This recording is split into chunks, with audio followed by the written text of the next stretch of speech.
I'm going to show you how to install the Mantis sensor here onto, in this particular case, a Glock pistol. This applies to any pistol with a universal accessory rail that is integrated into the pistol.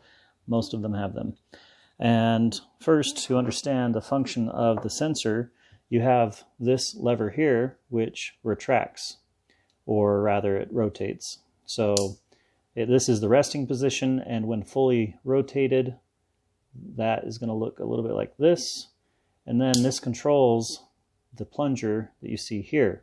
So when you pull the lever, it retracts the plunger into the housing, allowing the sensor to slide past the rail on the firearm. And then when the plunger is aligned with the cross slot on the pistol here, that will allow the plunger to pop back out, and it might stop here, which is fine, that's normal. So that's how this functions. You've got the USB port on the rear of the housing, you've got the lever on the front of the housing, and when the sensor is mounted onto the pistol, as shown in most illustrations on Mantis's website and the box, etc., this is considered forward. If you go into the settings tab and then go to mount direction, you'll see forward, backward. Forward is what you'd want to select when the Mantis is mounted with the USB port facing the trigger guard or the shooter and the lever facing the target. However, if you were to mount this so that the USB port were facing forward, like so, then that is going to require that the settings in the app be set to mount direction backward.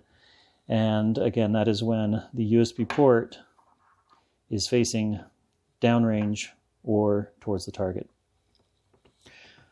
Okay, so you've got that out of the way as far as the basic functions of this sensor. The other thing about these, I've got this X3 that I recently acquired, and it's new, or it was when I learned this. So the housing on these is quite tight when it's new out of the box, and that means that it's hard to mount the sensor onto the rail of the pistol. And that can be eased, that whole process can be eased through a few different techniques. First off, you've got the tight housing, and the only way to overcome that is by applying more pressure.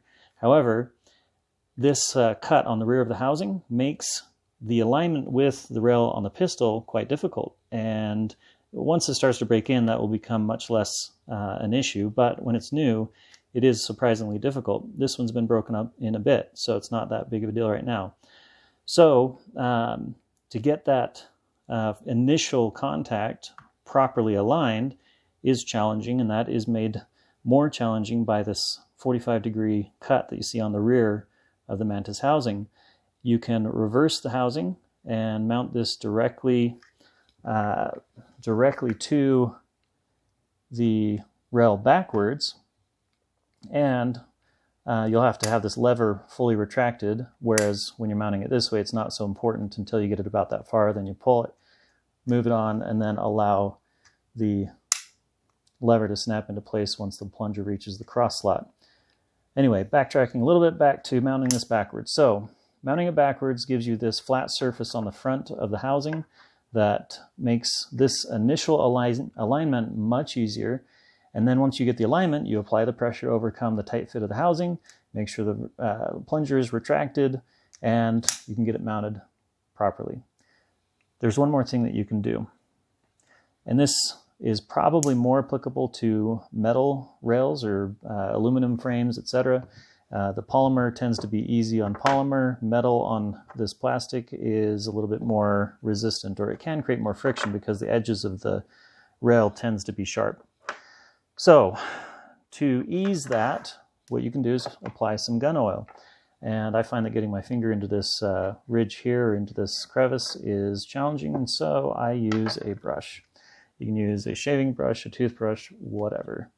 And it doesn't require a lot. I just apply a drop of oil, and then I brush it into the rail. Then I apply another drop, and on the steel frame, I don't think it's going to require this much. It's just the polymer tends to soak it up a little bit easier. Now, you will either forward, but since it's new, let's go with backwards, and get that lever retracted out of the way, get the rails aligned, and with the oil, in my uses of it with this X3, it was noticeably easier to slide onto this rail. So pull that out of the way, get the alignment proper, and we can let go at that point, snaps into place.